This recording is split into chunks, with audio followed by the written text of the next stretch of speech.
Welcome to the Velvet Crown Tales.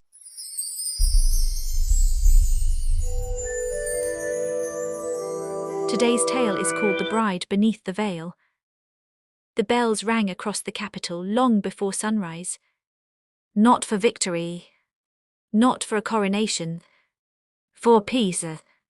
For the first time in nearly 30 years, the banners of both kingdoms hung side by side from the cathedral walls, instead of being trampled beneath soldiers' boots. Children born during the war were now old enough to stand in the crowd outside and watch the celebration. The war was over. All it had cost was a marriage.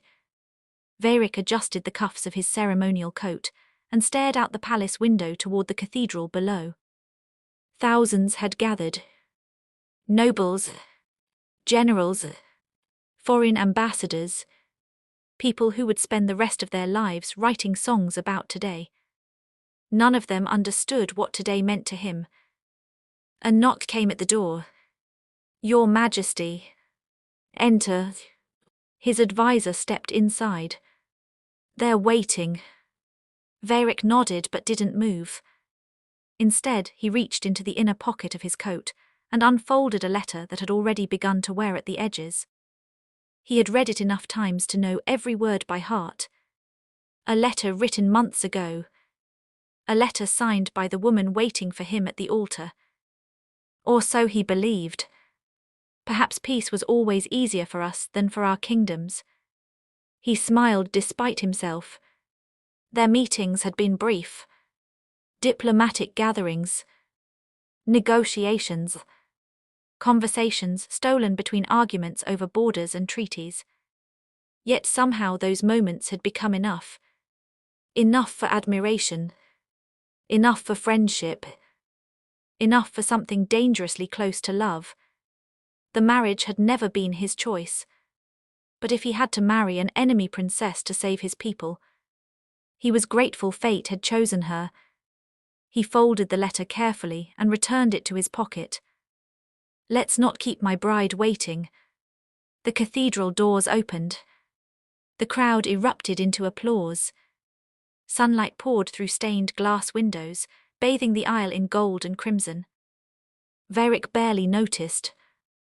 His eyes were fixed on the woman walking toward him beneath the veil. White silk, silver embroidery, a crown of winter flowers. His future queen. Something felt wrong. He frowned. The way she walked. Too cautious. Too slow. Not wrong. Just different. He pushed the thought aside. Nerves, perhaps. The princess reached him. The ceremony began. The High Chancellor spoke of peace and sacrifice, of futures built from ashes, of kingdoms united through marriage.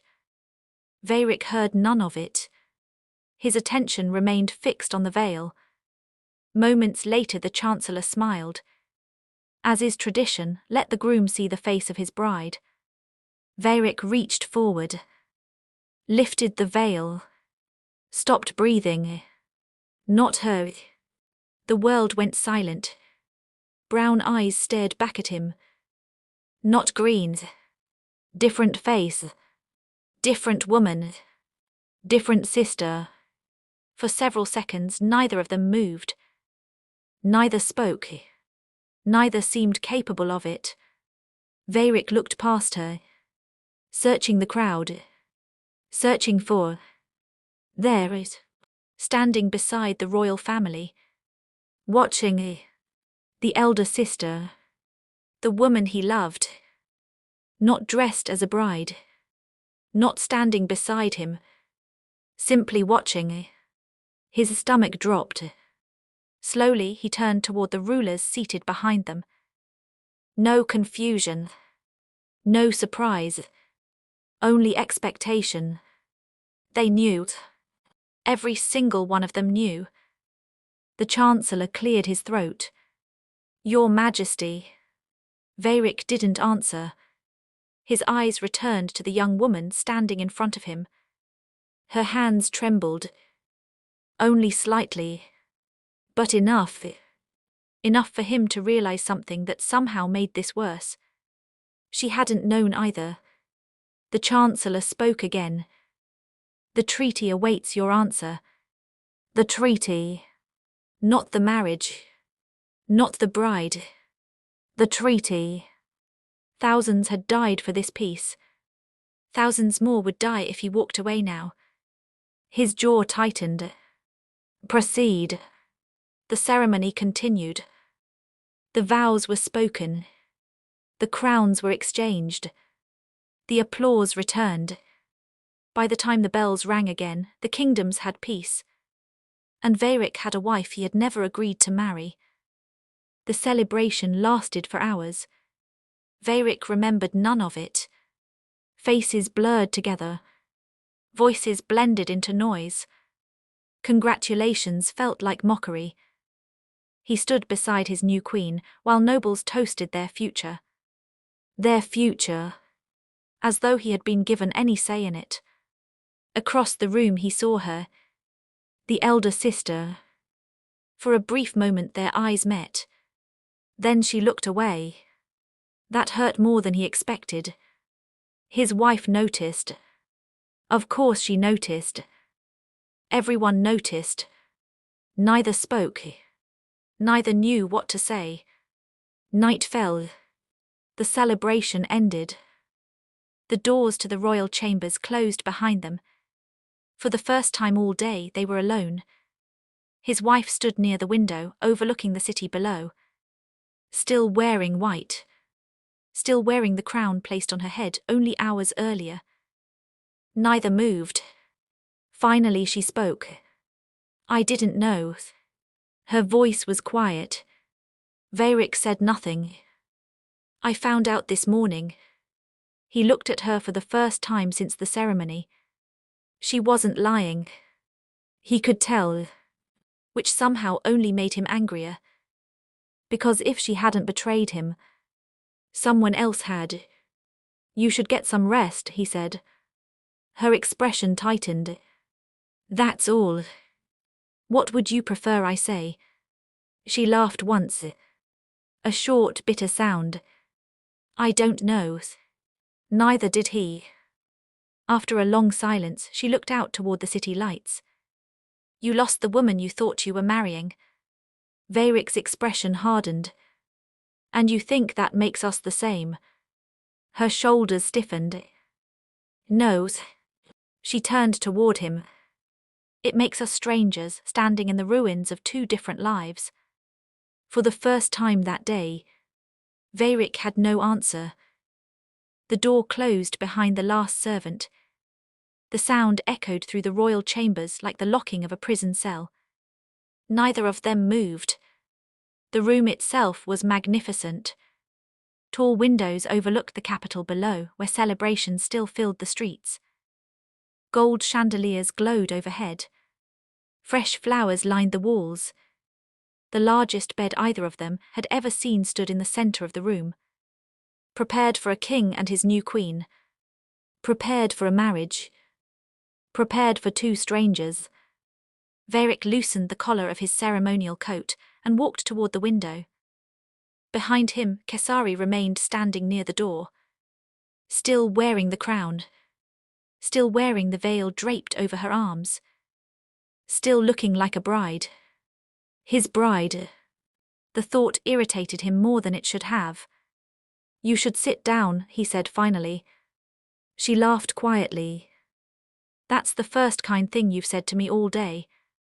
He said nothing. Outside, fireworks exploded above the city. Cheers rose from the streets below. Peace. The kingdom celebrated peace. Varik wondered if anyone would celebrate if they knew the truth. If you want to hate someone, Kesari said quietly, hate our parents. His jaw tightened. You expect me not to be angry. I expect you to be angry at the people who lied to both of us. He turned toward her. Both of us. For the first time that evening, anger flashed across her face. You think I wanted this? The room fell silent. Kesari took a step closer. I found out this morning. His expression didn't change. My father informed me at breakfast. Another step. My sister was no longer leaving the kingdom. Another. And I was told I would take her place. Veyric stared at her. She looked away.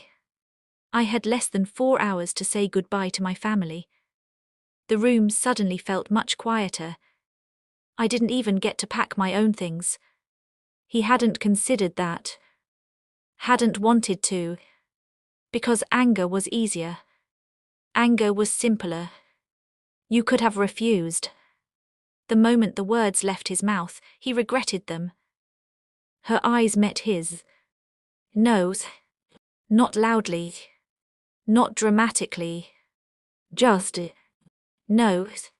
If I refused, the treaty failed. Another firework lit the sky outside. If the treaty failed, the war started again. She swallowed. My kingdom would burn. Another pause. So would yours. Neither spoke. Eventually, she looked toward the city lights. We were sacrificed to peace. For the first time all day. Veyric agreed with her. A knock interrupted the silence. The doors opened. Several servants entered carrying wine and trays of food. Behind them came the Lord Chamberlain, an elderly man who had served the royal family for decades. He bowed. Your Majesties. Veyric nodded. The older man hesitated. There is one final matter of tradition. Kesari immediately looked uncomfortable. Veyric already knew what was coming. The Chamberlain cleared his throat. The kingdoms expect confirmation that the marriage has been. He searched for the least embarrassing word possible. Completed. Silence. Kesari stared at the floor. Veyric stared at the Chamberlain. The old man looked as though he wished to be anywhere else in the world. Finally Veyric spoke. Leave us. My kings. Now. The servants practically fled. The doors shut. The silence that followed was somehow worse. Kesari folded her arms.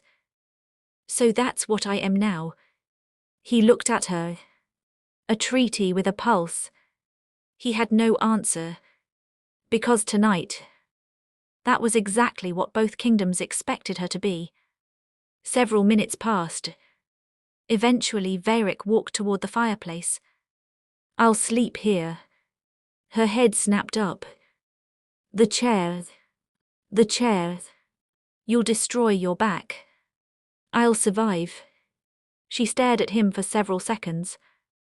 Then, unexpectedly, so will I. He looked at her.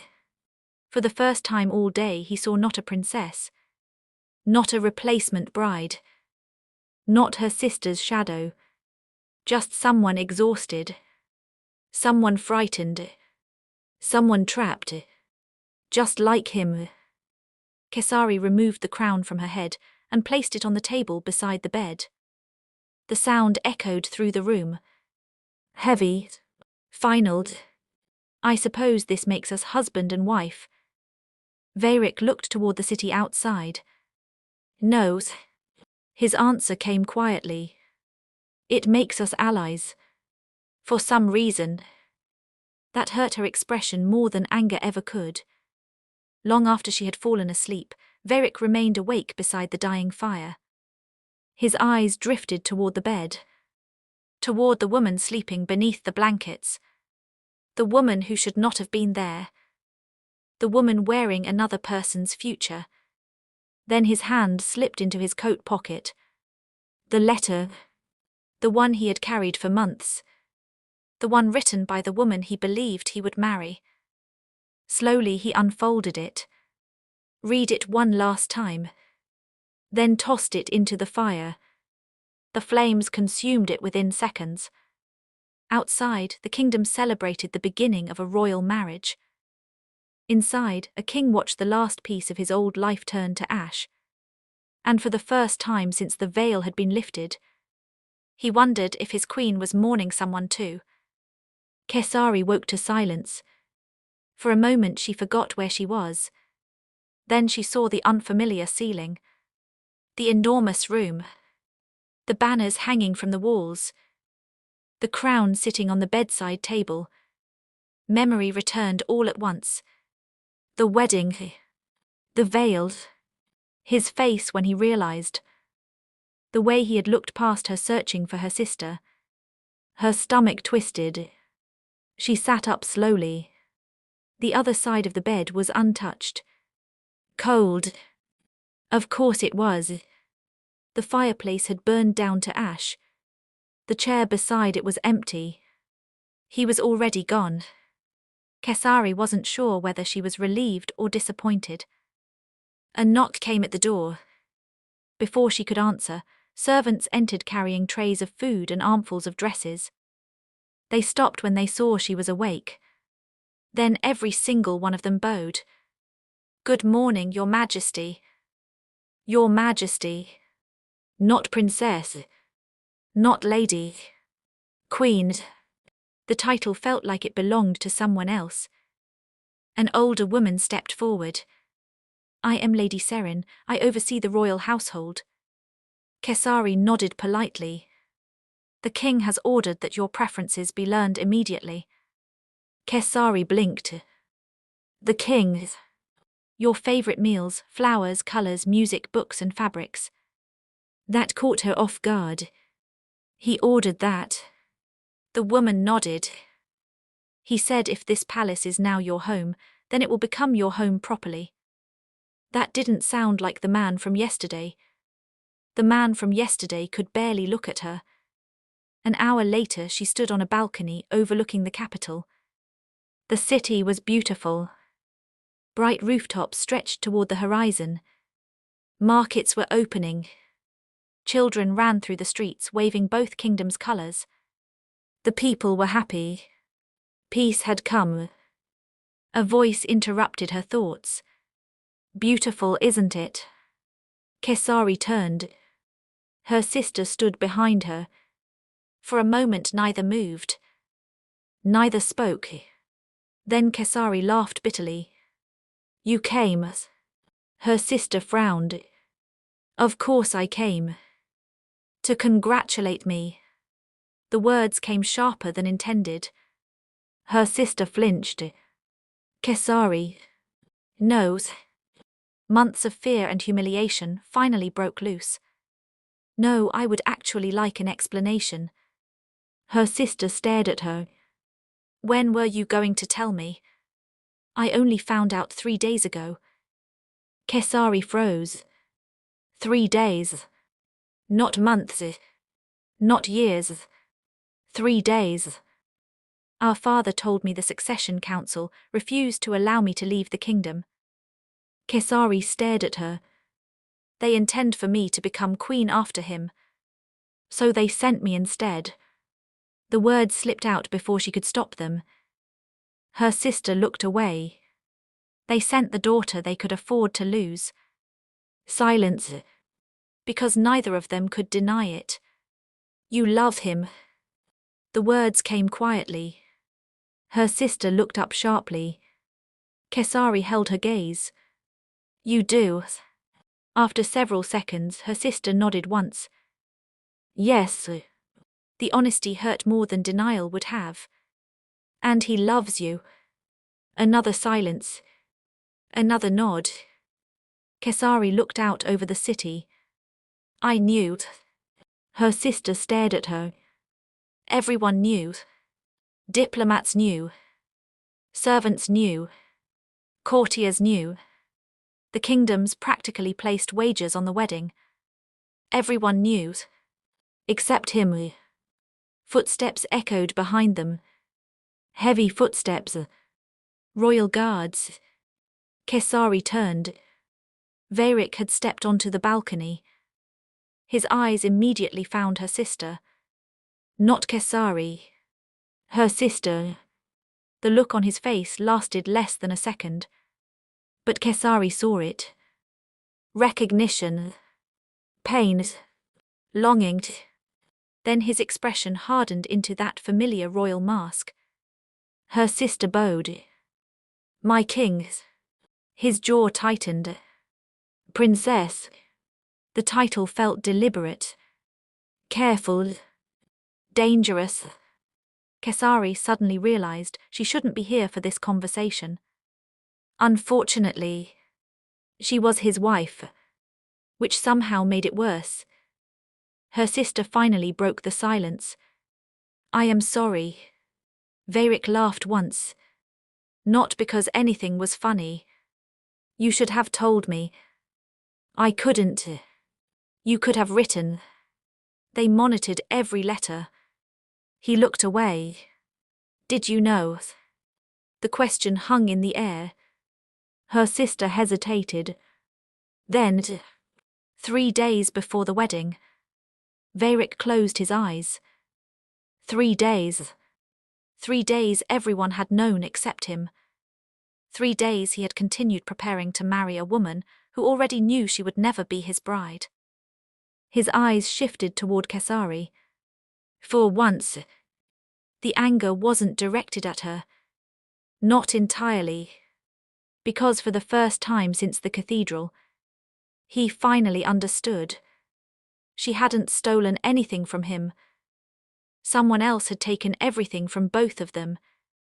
For the first time since lifting the veil, Varric looked directly at his wife. Not through her. Not around her. At her. And for some reason, that hurt more than his hatred ever had. Because hatred was simple. This wasn't. This looked dangerously close to understanding. Kesari had survived the wedding. She had survived the wedding night. What she was not prepared for was caught. The doors to the throne room opened. Every conversation stopped. Every noble turned. Every eye landed on her. Not their king. Her. The foreign queen. The enemy princess. The replacement bride. Varric walked beside her in full royal regalia. Close enough to satisfy appearances.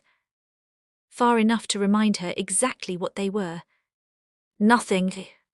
Announcing His Majesty King Varric and Her Majesty Queen Kesari. The room bowed. Thousands of jewels flashed beneath the morning sunlight pouring through the windows. Kesari recognized the looks immediately. Curiosity. Suspicion. Resentment. One elderly lord didn't even attempt to hide his disapproval. An expensive price for peace. He hadn't meant for her to hear. She heard him anyway. The morning session began. Trade agreements. Border disputes. Harvest reports. Military rebuilding efforts. Kesari remained silent. Until the eastern villages require grain shipments before winter. The minister speaking looked uncomfortable. The villages belonged to her kingdom before the treaty. Belonged. Past tense. Varric's expression hardened. Then they belong to my kingdom now. Several nobles nodded approvingly. Kesari frowned. The people haven't changed simply because the border moved. The room fell silent. Every noble turned toward her. Varric looked at her. They are our people now. Then feed them. Another silence. A dangerous one. Finally Varric spoke. They will receive the shipments. The minister bowed quickly. As you command, Your Majesty. The meeting ended an hour later. As nobles filtered out, Kesari remained near the throne. You embarrassed me. She turned. Varric stood behind her. You embarrassed your council. His jaw tightened. You spoke out of turn. You were going to let them starve. I was negotiating. With food. The argument echoed through the empty hall. You don't understand this kingdom. No. She stepped closer. I understand hungry children. He stared at her.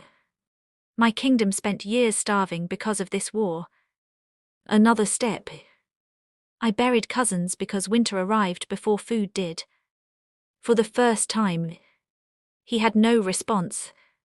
Because suddenly she wasn't the princess from the enemy kingdom. She was simply someone who had survived the same war he had. Just on the other side of it, a servant approached cautiously. Your Majesties. Both turned. The Western Gardens are prepared for today's celebration. Varric frowned. What celebration? The servant looked confused. The public appearance. Silence. Of course. The newly married king and queen were expected to greet the people. Smile. Wave. Pretend. The gardens overflowed with citizens. Flowers lined every path. Children ran between market stalls. Musicians played. The people cheered as their king appeared. The cheers grew louder when they saw their queen. Kesari looked surprised. Varric noticed. You expected hatred. She looked toward the crowd. I expected caution. Instead, a little girl approached holding flowers. For the queen.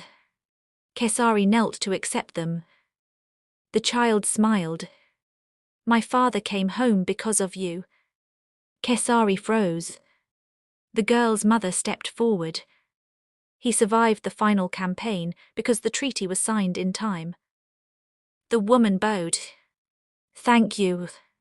Kesari couldn't speak. Because for the first time since arriving, someone was glad she existed. As they continued walking, Varric glanced toward her. Toward the flowers still clutched in her hands. Toward the expression she was trying very hard to hide. You can keep them. She looked up. The flowers. He nodded toward them. They're yours. She stared at him. Such a small thing. Such an ordinary thing. Yet somehow, it was the kindest thing he had said to her since the cathedral. That evening, Kesari placed the flowers beside the window in her chambers. Their chambers. She still wasn't used to thinking that. A knock came at the door. Varric entered. She stood immediately. He noticed. I wasn't aware I required an announcement to enter my own room. She raised an eyebrow. I wasn't aware I was allowed to relax in front of my husband. Fair enough. He walked toward the balcony. The eastern villages will receive double supplies. Kesari looked up. Wise. Because you were right.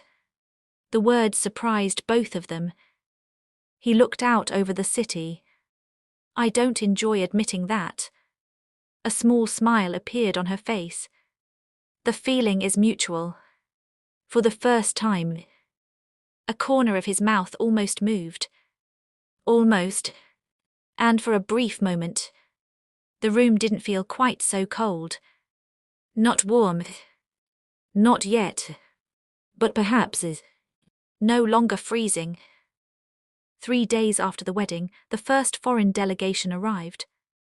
And with them came the first real test of their marriage. The ambassadors from the Southern Isles will arrive within the hour. Varric adjusted the cuff of his coat as servants rushed around the receiving hall. Kesari stood beside the window, watching the city below. They're here to see if the peace will last. He glanced toward her. They're here to see if our marriage will last. That was worse. Because she knew he was right. A failed marriage meant a failed treaty. A failed treaty meant war. Again. The banquet hall glittered beneath thousands of candles. Music echoed through the room. Wine flowed freely. Laughter filled the air. To anyone watching, the king and queen looked happy. United. Successful. The perfect royal couple. Kesari almost laughed at the irony. Smile. She looked at him. What? Half the room is watching us. She glanced around. He wasn't exaggerating. Nobles, ambassadors, merchants, generals, everyone was watching, judging, waiting. So she smiled. He offered his arm. She took it, and together they walked into the center of the room. Dance with me. She blinked. What? His expression remained neutral. If we refuse, there will be rumors by morning. Fair point. You really know how to charm a woman. The lessons begin tomorrow. Despite herself, a small smile escaped. The musicians began to play. His hand settled carefully against her waist. Her hand rested in his. Neither looked entirely comfortable. Neither had expected this to be their first dance. Around them the room disappeared. Not literally, but enough. Because for the first time since the wedding, neither of them was angry. Neither of them was arguing. They were simply two people trying not to step on each other's feet. You're nervous. Her eyes widened. I am not. You nearly declared war on a violinist. I tripped. You threatened the musician. He looked judgmental. For the first time, Varric laughed. Actually laughed. Not much. Just enough to surprise both of them. Kesari stared at him. You can do that. His expression immediately returned to normal. Forget you saw that. Too late. Across the room, someone was watching. Kesari followed his gaze. Her sister, standing among the foreign delegation, watching the dance, watching him, watching them. The warmth disappeared instantly. Varric noticed her. Of course he noticed her. His attention shifted for only a second. But a second was enough. Kesari stepped away. The dance ended. The music continued. Neither moved. I should speak with the ambassadors. His voice was carefully neutral. Of course. He hesitated, then nodded once before walking away. Kesari watched him disappear into the crowd. Not because she wanted him to stay. Not because she cared where he went. Certainly not that. So why did it bother her? You danced well. Kesari turned. Her sister stood beside her. You don't have to do this. Do what? Pretend. Kesari laughed quietly. I'm a queen now. She lifted her wine glass slightly. Pretending is apparently part of the job. Her sister looked away. He still loves you. The words escaped before she could stop them. Silence. Then, I know. No denials. No excuses. Just honesty. Somehow honesty hurt the most. Across the room Varric looked toward them. Toward the two sisters standing together. The woman he once expected to marry. And the woman who was now his wife. The realization hit him suddenly. Brutally. There was no future in which this wasn't complicated. No future in which someone wasn't hurting. No future in which all three of them walked away happy. As the evening ended, Varric found Kesari standing alone on the balcony overlooking the palace gardens. You disappeared. She shrugged. I needed air. Fair enough. For several moments neither spoke. Then, you were right. She looked up. About what? The flowers. That confused her. The little girl. He looked toward the city lights. The people don't care which sister I married. He met her eyes. They're just happy the war is over. For the first time. His words carried no anger, only exhaustion. And maybe acceptance. Not of the marriage. Not yet. But perhaps of reality. Sometimes that was the same thing. Sometimes it was the first step toward something else entirely. Kesari woke to shouting. Not the polite kind of shouting nobles used in court. Real shouting. Angry shouting. The kind that echoed through stone corridors. She was out of bed before she fully woke. By the time she opened her chamber door, servants were already rushing down the hallway. What happened? The maid froze. The western wing, Your Majesty. Her stomach dropped. The Queen's wing was chaos. Smoke drifted through the corridor. Guards blocked the entrance. Servants carried buckets of water. Veyric stood in the center of it, all barking orders. The fire is contained. Yes, Your Majesty. Casualties? None. Only then did he notice her. What are you doing here? Kesari stared at him. There was a fire. Which is exactly why you shouldn't be here. The answer came too quickly. Too sharply. Because beneath the anger, she heard something else. Fear. The investigation begins immediately. An older commander stepped forward. The fire started in the unused guest chambers. Veyric frowned. No. The commander looked confused. The room directly beside the Queen's private sitting room. Silence. Kesari looked toward the burned doorway. Her room. Not exactly. Close enough. Someone hadn't missed by much. Everyone out. The corridor emptied quickly. Soon only Veyric and Kesari remained. Neither spoke for several seconds. Finally, do you think this was an accident? His answer came immediately. No, neither did she. You need guards. She frowned. I already have guards. More guards. His tone left no room for argument. This palace is filled with people who lost family in the war. He looked toward the ruined room. Not all of them want peace. For the first time since the wedding, the danger felt real. Not political.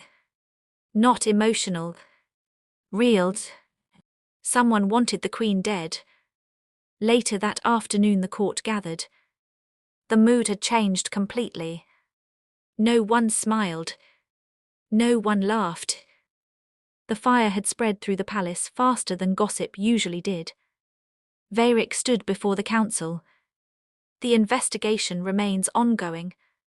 An older noble cleared his throat. Perhaps the Queen should temporarily return to her homeland until tensions settle. The room went quiet. Kesari felt every eye turn toward her. Then, no. The single word echoed through the chamber. Every head turned toward Veyric.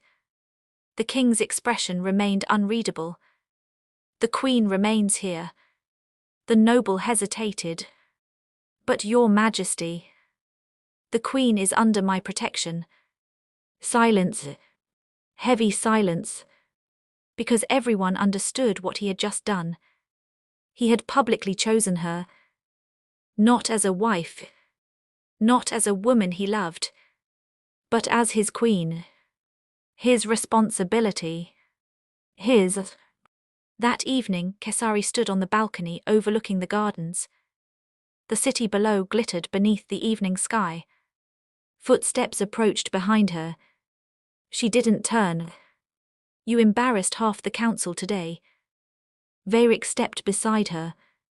Only half. The talented half. He almost smiled. Almost. After a moment he spoke again. You should move rooms. She looked at him. Because of the fire. Because whoever did this failed. There it was. The truth neither wanted to say aloud. Failed. Not random. Not accidental. Failed. Meaning there would likely be another attempt. The rooms next to mine are empty. Kesari blinked. What? The royal suite was designed for a king and queen. He looked away toward the city. The rooms connect through a private corridor. Her eyes widened slightly. He noticed. It is a security decision. Of course. Nothing more. Obviously. Neither sounded convincing. For several moments they stood in silence. Then, thank you. He looked at her. For what? For today. For choosing her. For protecting her. For standing beside her when it mattered. She didn't say any of those things. She didn't need to. Because somehow, he understood anyway. And for the first time since lifting the veil, Varric realized something that unsettled him far more than hatred ever had. The thought of losing her had frightened him, and he had absolutely no idea what to do with that. The new rooms connected through a single door. A simple wooden door. Locked from both sides. It might as well have been a border between kingdoms. Kesari stood in her new chambers staring at it. On the other side, Varric, the king, her husband, the man who had publicly declared she was under his protection. The same man who had looked at her sister as though his entire world had been taken from him. Both things were true. That was the problem. A knock interrupted her thoughts. Your Majesty. Come in. Lady Serin entered carrying a stack of letters. The evening correspondence. Kesari nodded. Until she noticed one seal. Her family's seal. Her heart stopped. The letter was short. Painfully short. Your sister has returned safely. The capital remains stable. Negotiations regarding trade continue. Your father wishes you well. Nothing else. Not, how are you? Not, are you happy? Not, do you miss home? She read it twice anyway. A second knock came. This time from the connecting door. Kesari froze. Another knock. Slower. She opened it. Varric stood on the other side. For a moment neither spoke. Then he held up a folded piece of paper. Your father sent military reports meant for me to your chambers. She blinked. Your advisors still haven't figured out which kingdom I belong to. His expression almost shifted. Almost. He noticed the letter in her hand. Bad news. Worse. She folded it closed. No news. Something in his expression softened. Only slightly. I understand that feeling. She looked up. Of course he did. His mother had died years ago. His father had spent most of his life fighting a war. Kings weren't raised by families. They were raised by kingdoms. Would you like to see something? The question surprised both of them. What? The library. The library. It's hidden. That got her attention. The hidden passage behind the fireplace was older than the kingdom itself. Stone steps descended beneath the palace. Torches lit automatically as they walked. Kesari stared. How many secret tunnels does this palace have? Varric considered it. Depends who you're planning to assassinate. She laughed. Actually laughed. He looked genuinely pleased with himself. I'll add humor to my list of talents. It remains under review. The library was enormous. Thousands of books stretched from floor to ceiling. Maps, histories, records of kings long dead. Kesari walked slowly through the shelves, then stopped. Half the books were from her kingdom. She turned toward him. You kept these. They were taken during the war. Another pause. I thought they should be returned eventually. Eventually. Not destroyed. Not burned. Returned. She looked at him differently after that. You really wanted peace. The words escaped before she could stop them. Varric looked toward the shelves. My brother died in the 4th year of the war. The room went silent. I was 15. Kesari stared at him. He had never mentioned a brother. No one had. He was younger than me. His voice was calm. Too calm. The war took enough from both kingdoms. For the first time, she understood something. He didn't hate her people. He hated the war. The same way she did. A distant sound echoed through the tunnels. Metal against stone. Both froze. Varric moved immediately. Stepping in front of her. His hand moved to the sword at his side. The sound came again. Closer. Footsteps. Someone was down here. Someone who wasn't supposed to be. The king and queen exchanged a look. Not anger.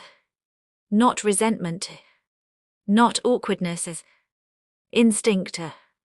For the first time since the wedding, they stood on the same side of something, and somehow that felt more dangerous than being enemies ever had. The footsteps stopped. Silence swallowed the library. Varric's hand tightened around the hilt of his sword. Kesari held her breath. Then, another sound. Closer this time. Someone was moving through the tunnels. Slowly. Carefully. Someone who knew exactly where they were going. Varric stepped in front of her instinctively. Not as king. Not as husband. Just instinct. Stay behind me.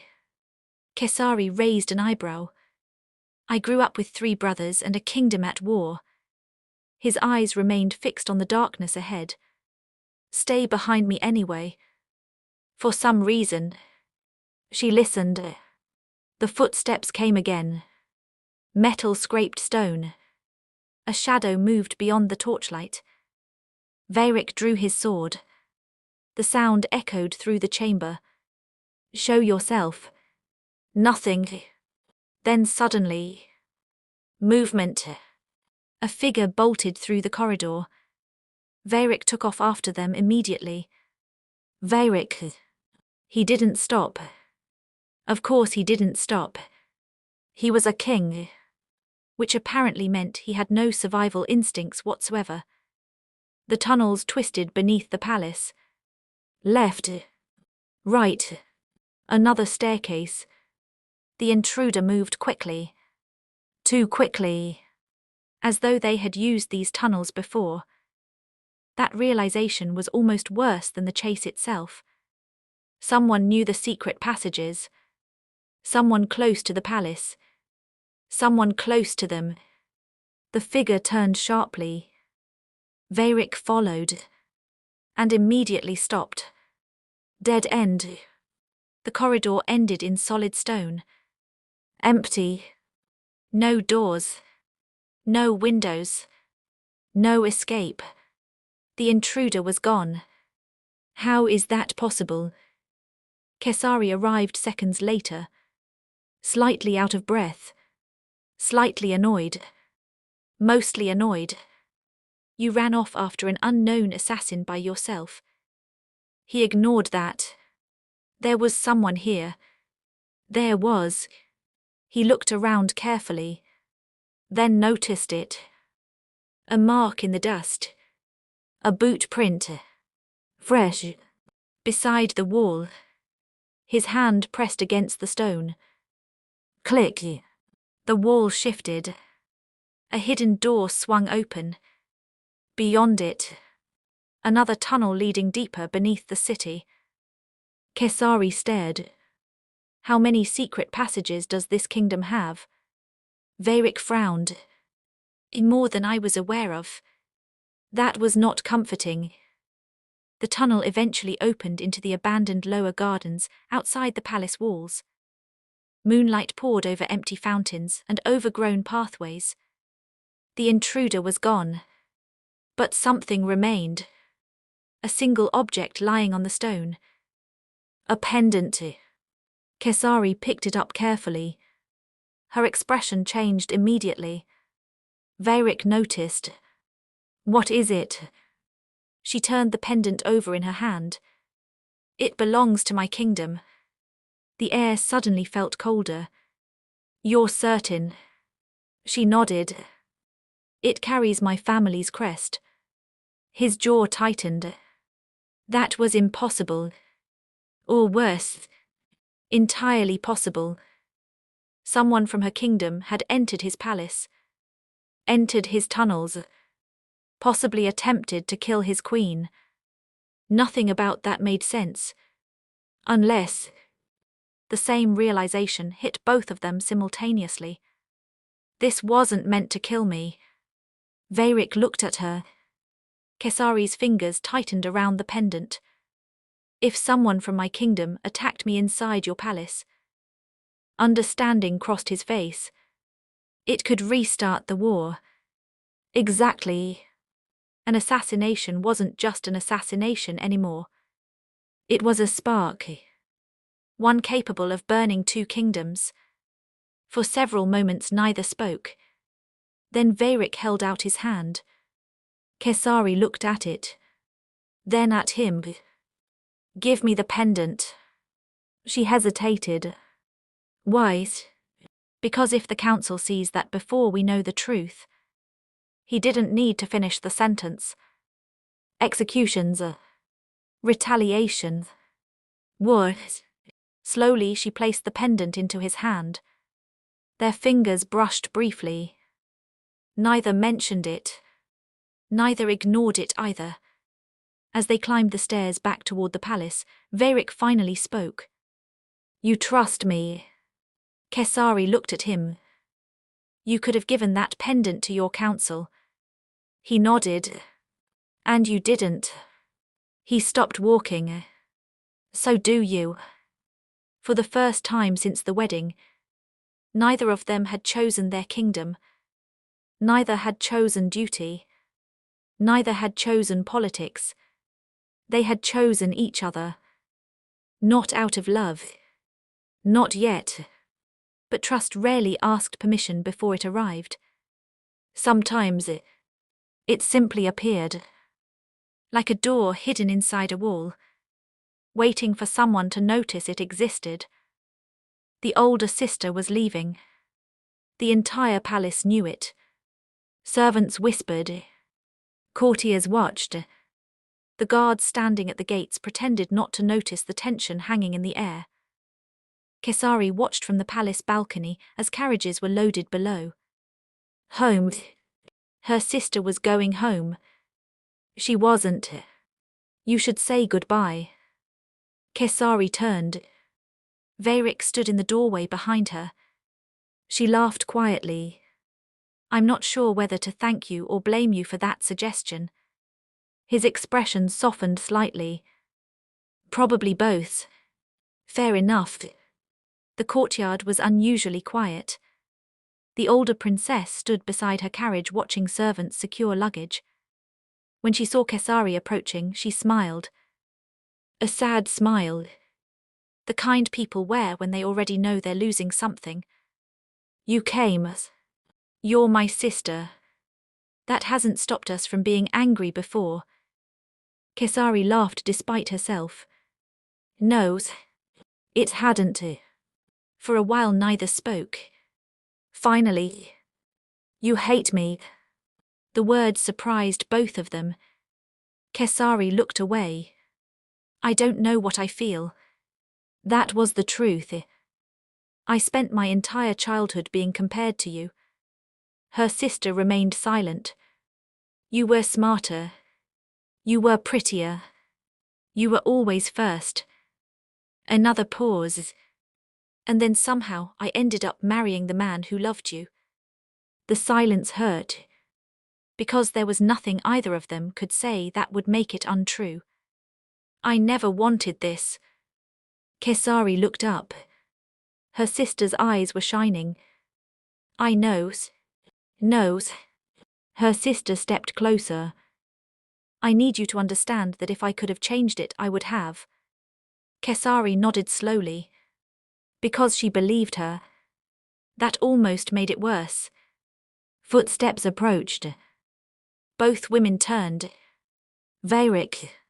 For several seconds nobody spoke. The three of them stood together in the courtyard, while servants quietly found reasons to be somewhere else. The older princess finally bowed. Your Majesty. Veyric nodded. Princess. Formal. Careful. Safe. I wanted to say goodbye. His expression tightened slightly. Then goodbye. Not cruel. Not warm. Just honesty.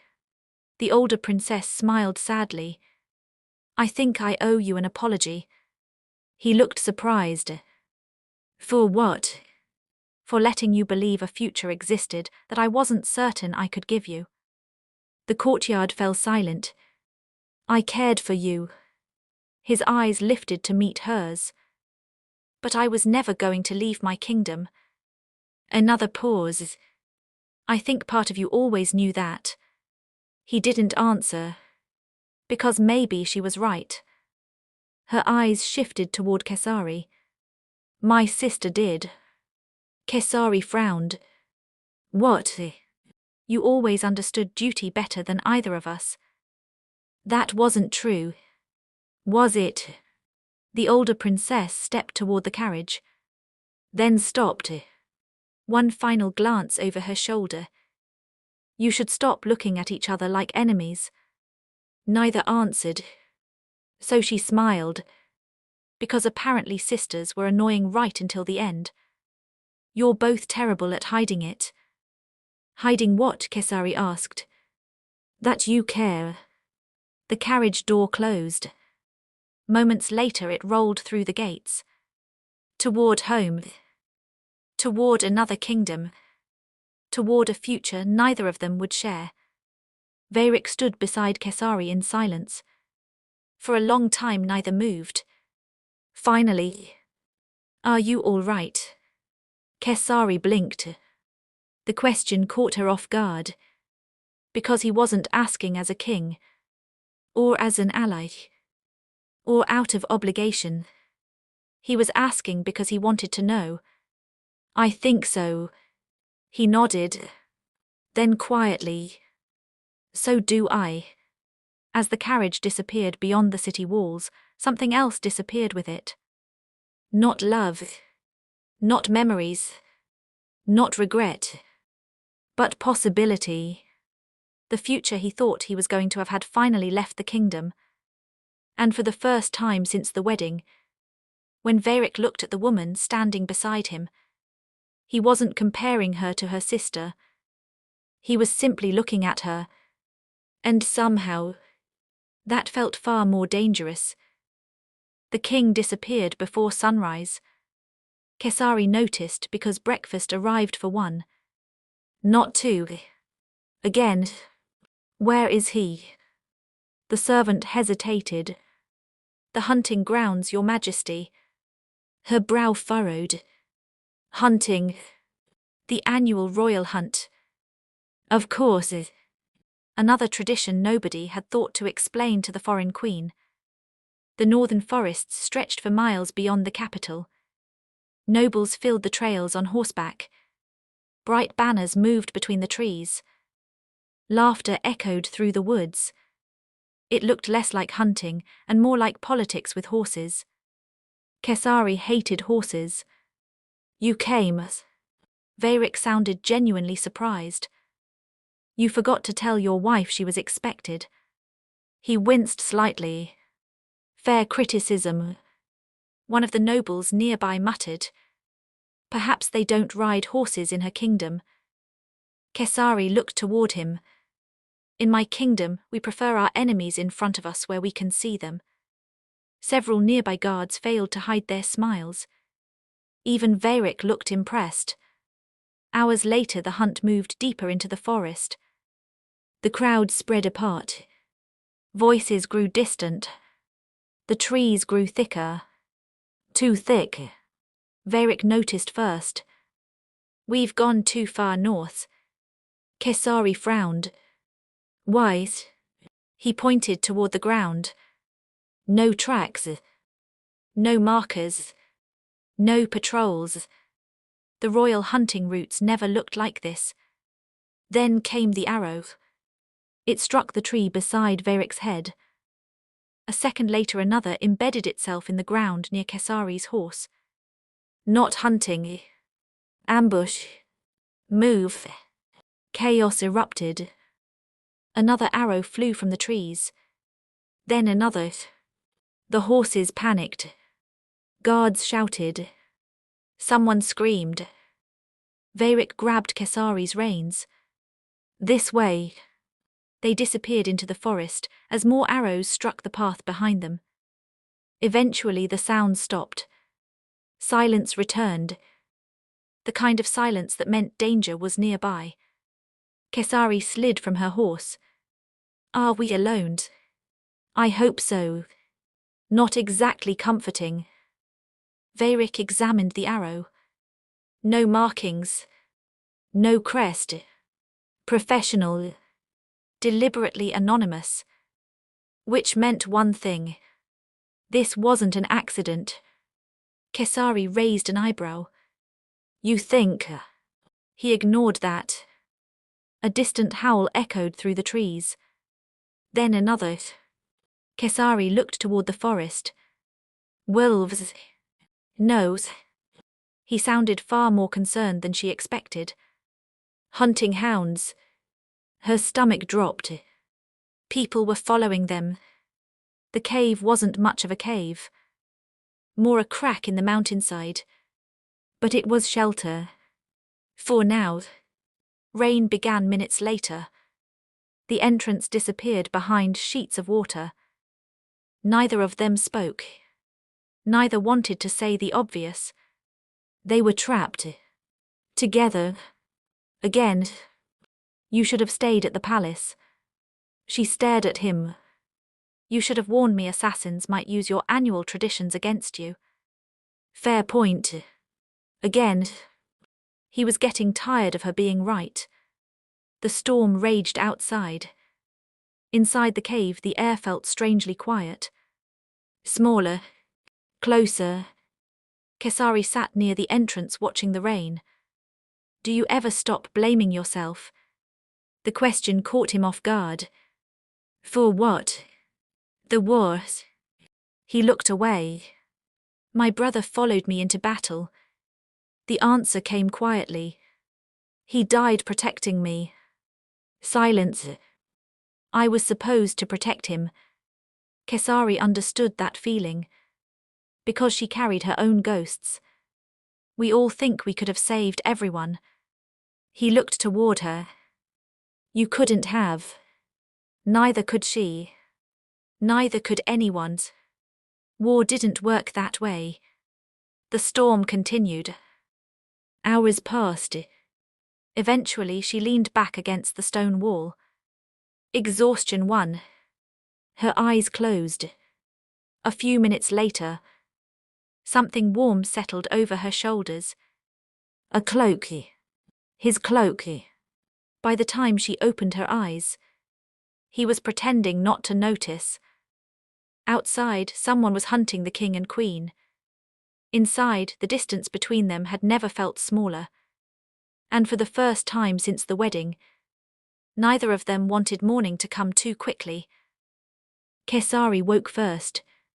For several seconds, she didn't understand why she was warm. Then she realized. The cloak. His cloak. Wrapped carefully around her shoulders. And her head was resting against him. Her eyes widened. Very slowly she sat upright.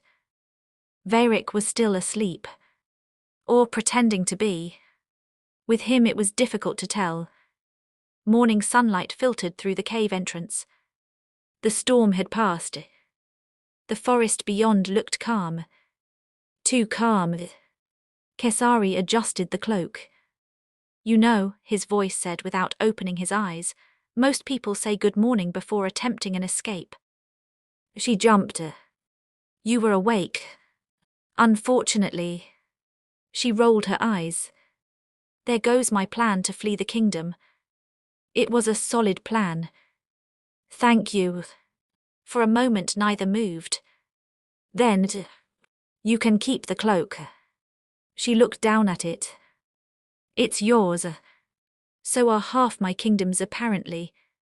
That earned him an actual laugh. The first real laugh she'd heard from him. Not polite. Not forced. Real. He looked surprised by it too. They found the horses an hour later. The search parties found them shortly after that. The commander nearly collapsed with relief. Your Majesty. We're alive. Clearly. The commander hesitated. The council has gathered. Of course they had. Because apparently assassination attempts came with meetings. The throne room was chaos. Arguments filled the chamber. Nobles shouted over one another. The moment Varric entered. Silence. The attackers carried no insignia. One lord slammed his fist onto the table. Which means they came from the southern kingdom. Kesari's expression hardened. You have no evidence of that. We have 30 years of evidence. The room grew colder. Varric stood. Slowly. Deliberately. No accusations will be made. The noble frowned. But your Majesty knows. The single word echoed through the room. My queen was targeted as well. Silence. Because everyone knew what that meant. If this had come from her kingdom, she would be dead too. The council ended shortly afterward. Mostly because nobody wanted to continue arguing with a king who looked prepared to throw them out a window. Later that evening, Kesari stood in the gardens. The palace felt different now. Smaller somehow. Because danger had followed her here. Because danger lived here. Footsteps approached. She didn't need to turn around. Your council dislikes me. Varric stood beside her. They dislike everyone. That isn't comforting. I wasn't attempting comfort. Fair enough. After a moment he spoke again. I meant what I said. She looked up. In there. Understanding crossed her face. No accusations. No blames. No suspicion. He had chosen her side. Publicly. Again. Wise. The question escaped before she could stop it. Varric looked toward the city below. Because if I don't trust you. His eyes met hers. Then there is nobody left I can trust. The words hung between them. Heavy. Honest. Dangerous. Because trust was one thing. This felt like something else. Something larger. Something neither of them was ready to name. A cold wind swept through the garden. Instinctively, she stepped closer to avoid it. Only then realizing how close she was standing. Very close. Close enough to see the gold flecks in his eyes. Close enough to notice he wasn't moving away. For one suspended moment. Neither spoke. Neither breathed. Then, a guard appeared at the entrance. Your Majesty. The moment shattered. Varric stepped back immediately. The guard bowed. A messenger has arrived from the southern kingdom. Kesari frowned. From my father. The The guard hesitated. No, Your Majesty.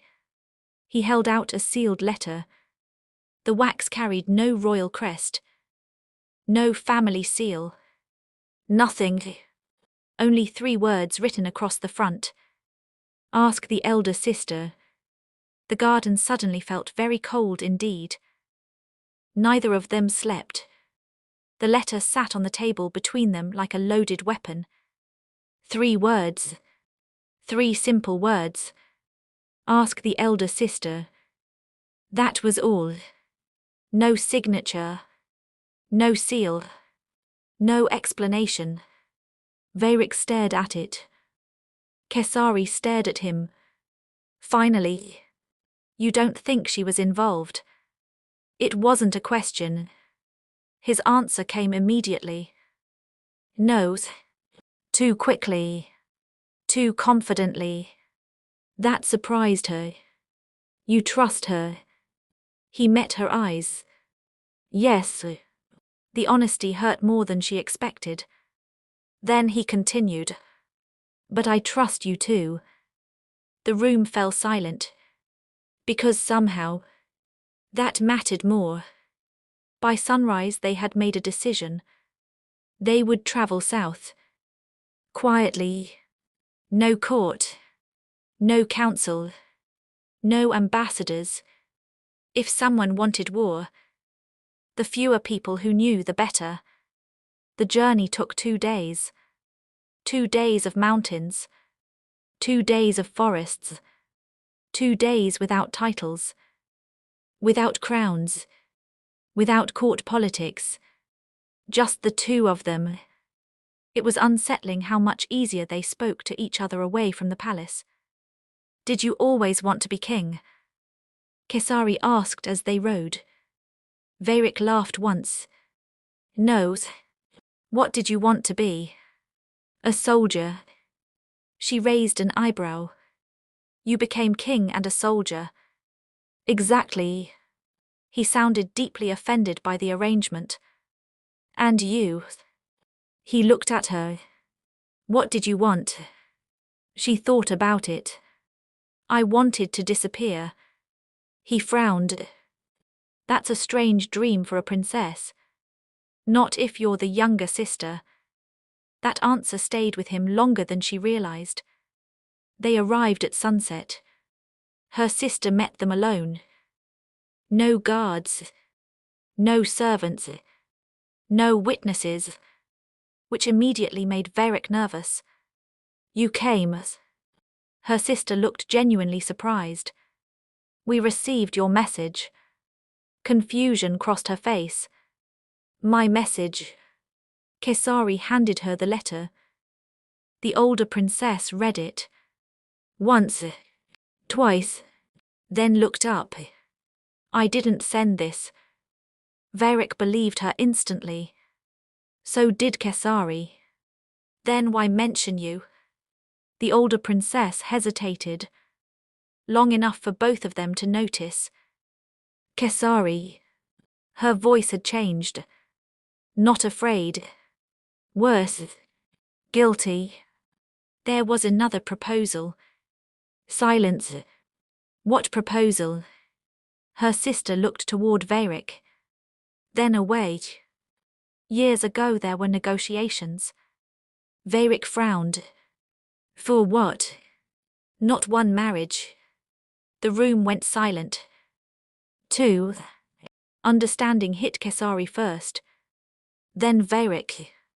The older princess continued. The original treaty called for 2 royal marriages. Her voice was barely above a whisper. The heir would marry me. Her eyes shifted to her sister. And the younger prince would marry Kesari.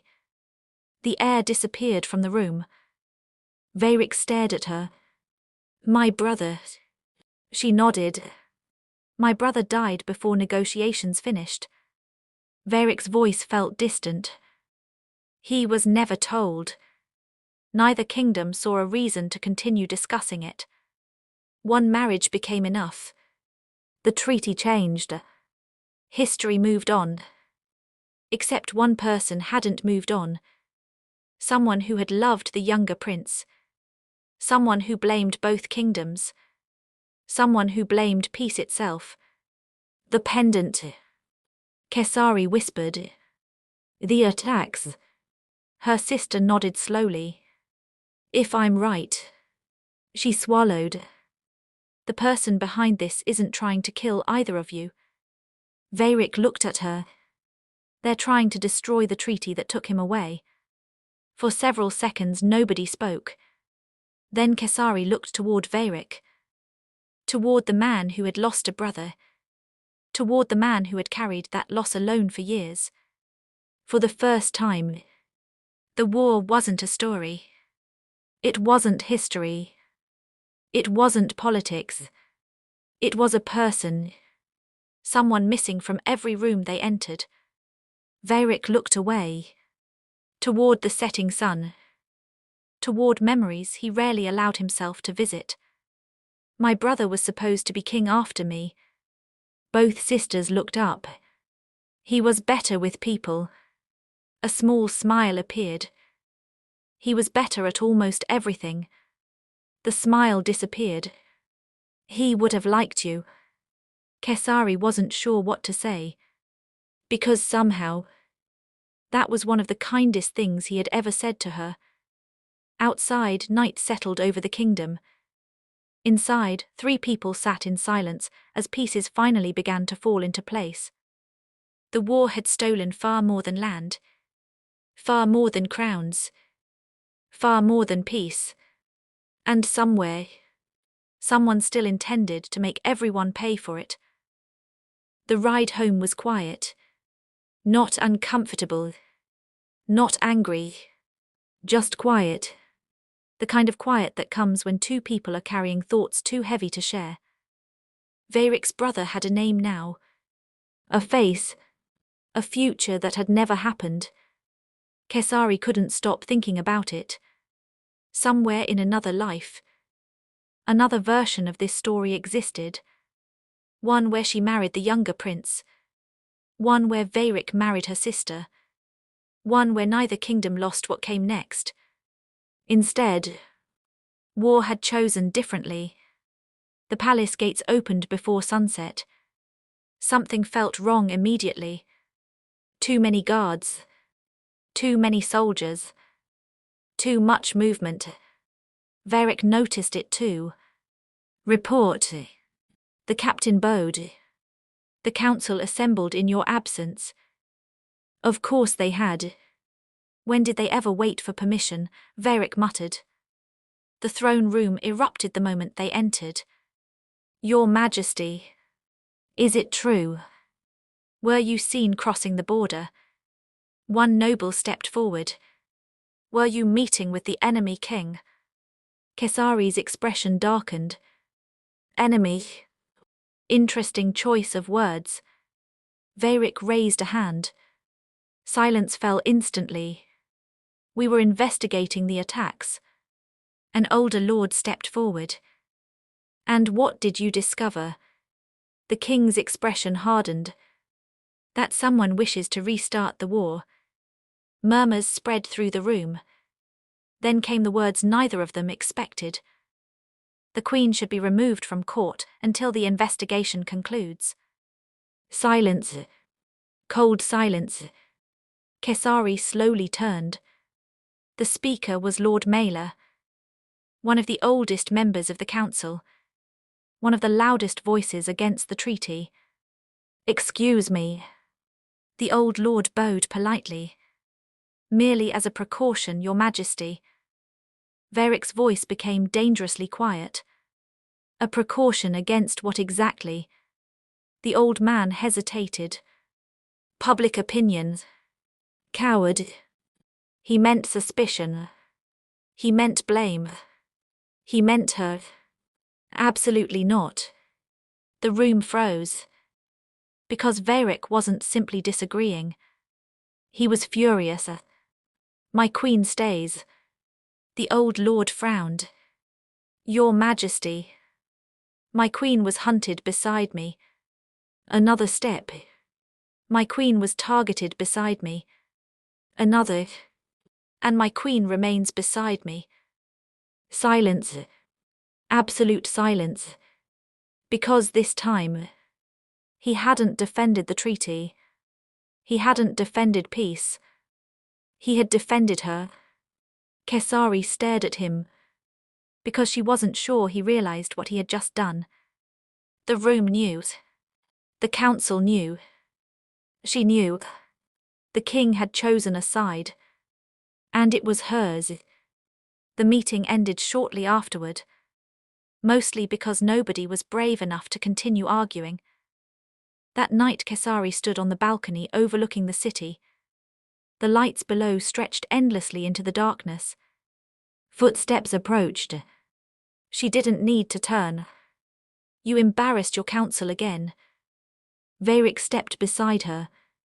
They were embarrassing themselves. Fair point. After several moments she spoke. You called me your queen.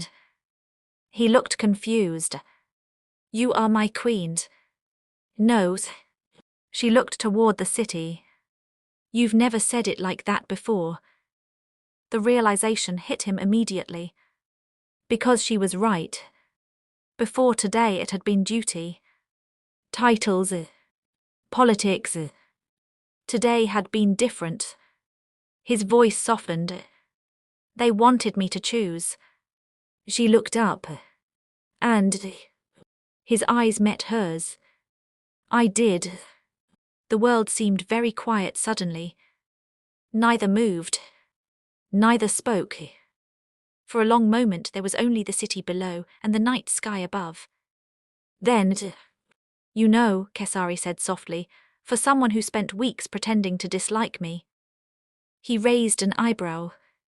I was very convincing. Terrifyingly convincing. I practiced. That earned him a laugh. A real one. The sound caught him off guard. Because somewhere along the way, he had started liking hearing it. A dangerous realization. Perhaps the most dangerous one yet. Because assassins and conspiracies were simple. This wasn't. This was far more terrifying. Because for the first time since the wedding, King Varric found himself wondering not what he had lost, but what he might still gain. The letter changed everything. Not because of what it said. Because of what it implied. Someone knew things they shouldn't know. Things buried with the dead. Things hidden inside treaties and royal archives. Someone was close. Too close. Varric stood in his study staring at the map spread across his desk. Attack locations. Travel routes. Dates. Nothing fit. Until Kesari stepped beside him. What if we're asking the wrong question? He looked up. Meaning, we keep asking who wants war. She pointed toward the map. What if they don't want war? He frowned. Then what do they want? Her finger landed directly on the capital. You. Silence.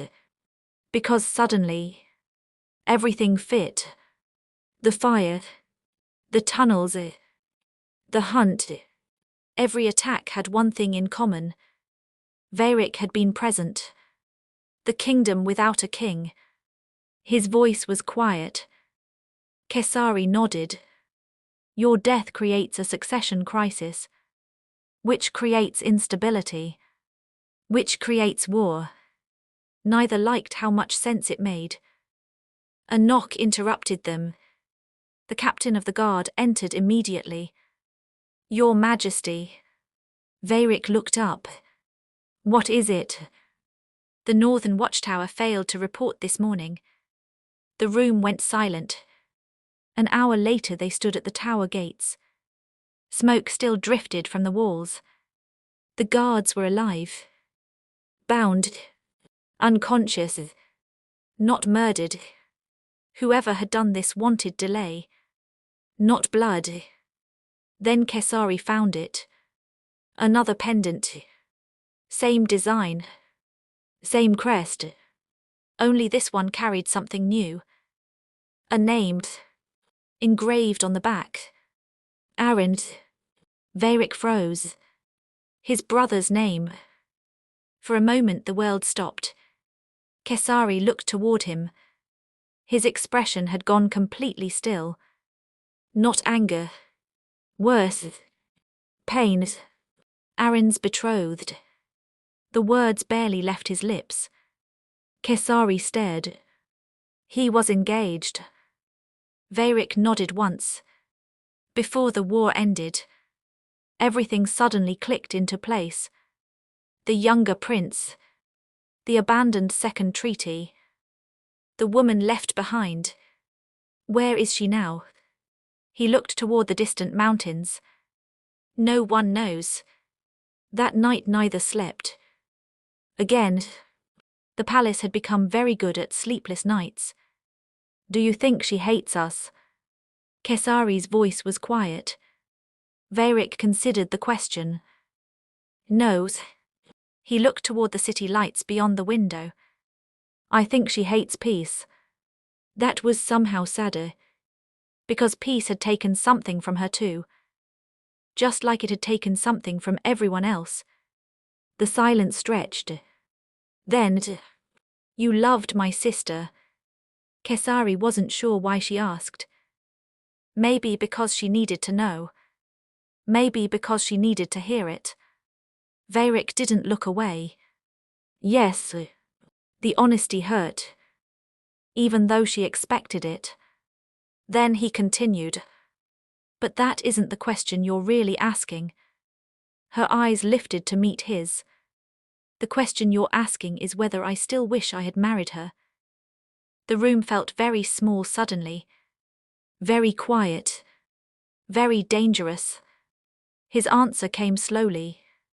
Carefully. No. Kesari blinked. What? He stepped closer. Because if I had married your sister. His eyes held hers.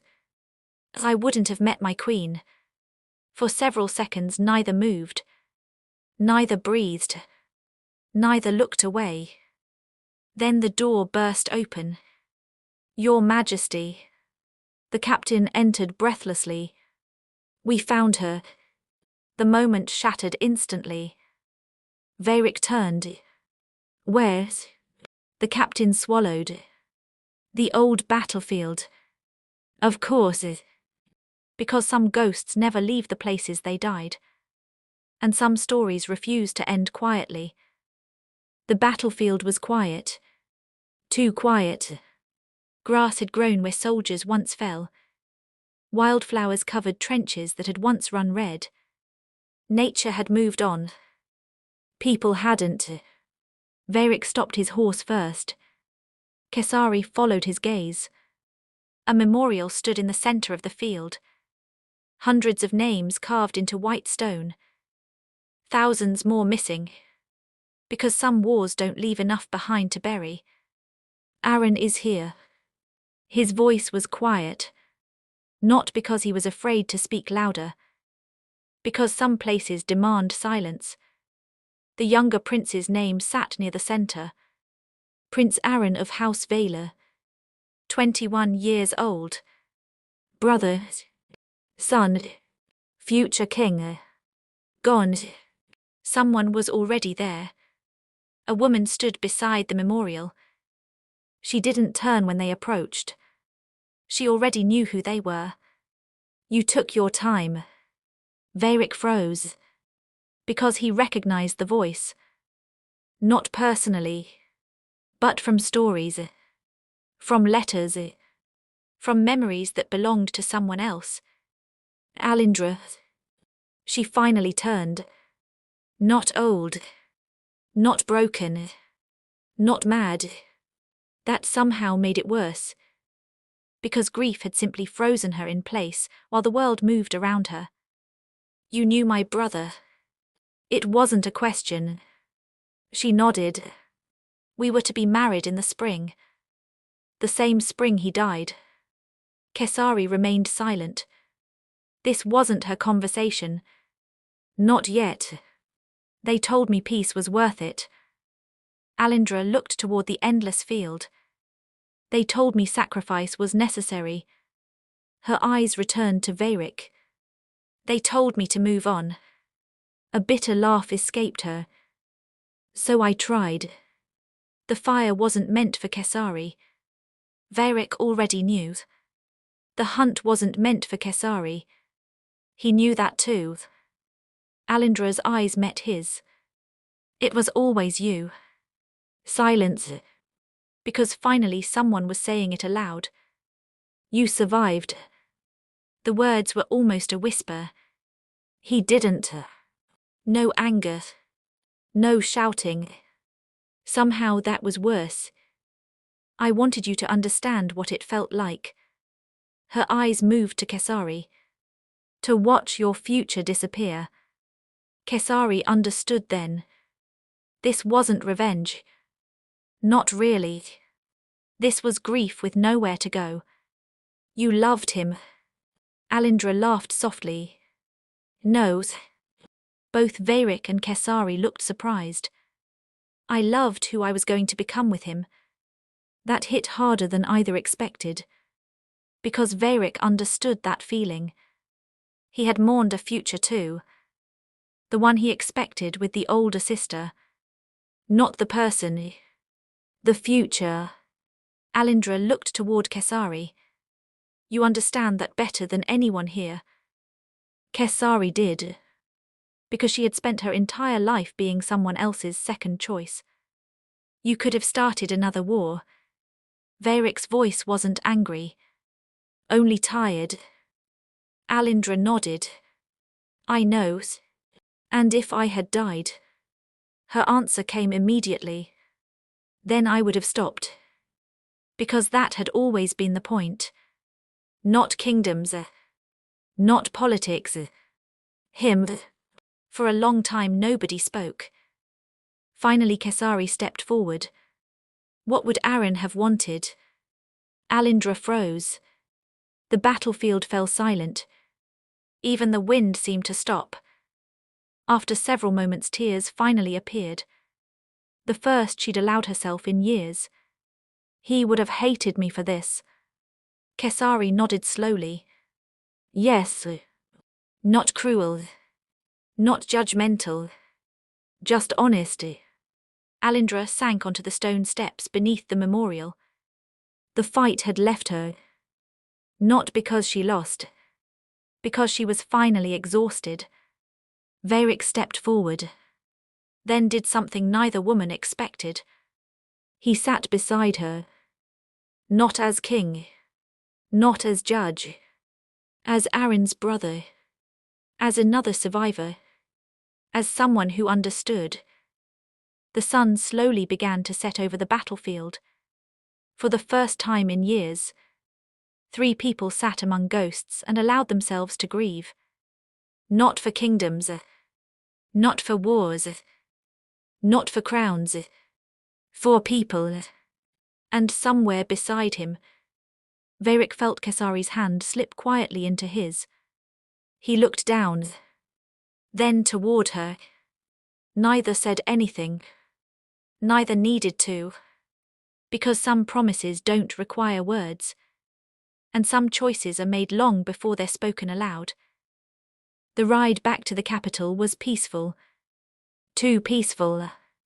Varric had learned to distrust peace. Especially when it arrived suddenly.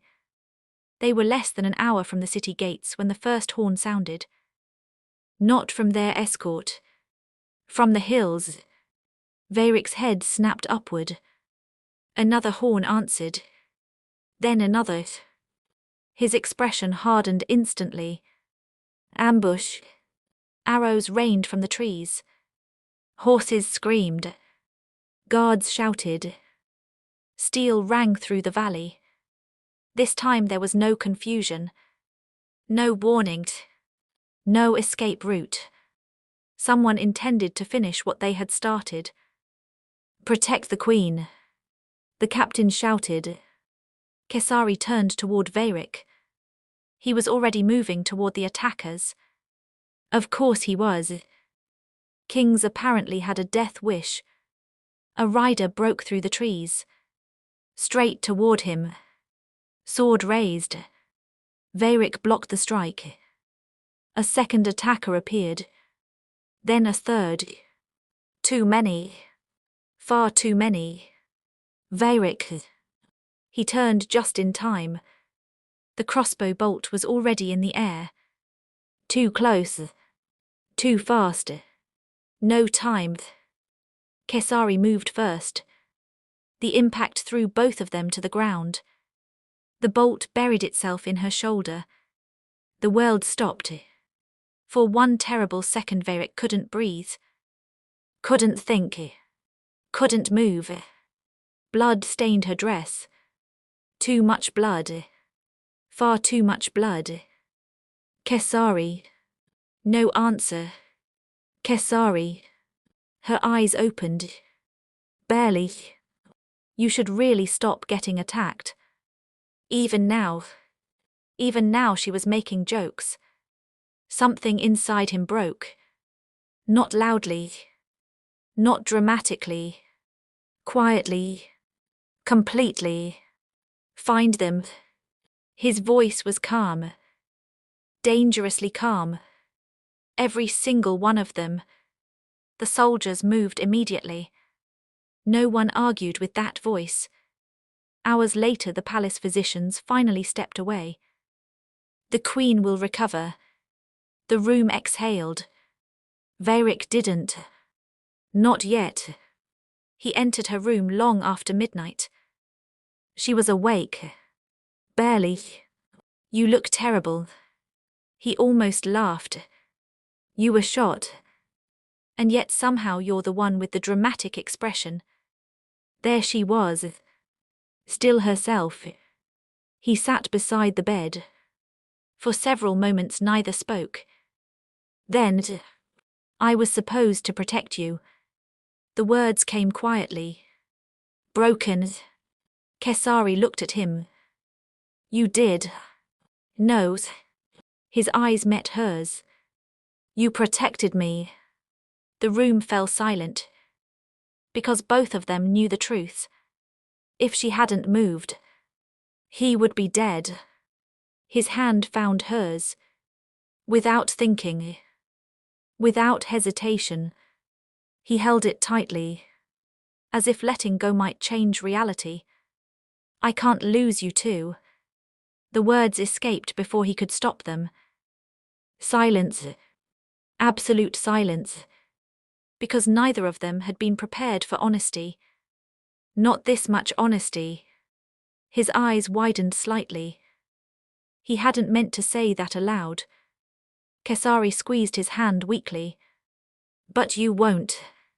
For the first time since the wedding, the fear in his eyes wasn't for a kingdom, or a throne, or a treaty. It was for her. Only her. The door closed behind the physician.